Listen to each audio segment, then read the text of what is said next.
नावे बच्चे हैं, धरती पर स्वर्ग बसाएंगे।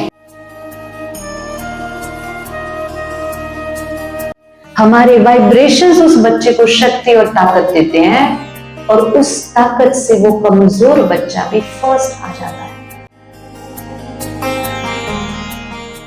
बच्चे कई दिनों से सीख रहे हैं बहुत सारी मूल्यलक्षी एक्टिविटीज जैसे कि योगा, मेडिटेशन, पर वो भी एकदम फ्री ऑफ कॉस्ट। और साथ साथ में दामिनी बहन ने हमारे बच्चों को राजयोग जैसे बहुत मूल्यवान ज्ञान हमारे बच्चों को दिया है, जो और कहीं पे भी नहीं मिलता। हमारे बच्चों को कितनी भी फीस देते फिर भी वो ज्ञान हमारे बच्चों को नहीं मिलता।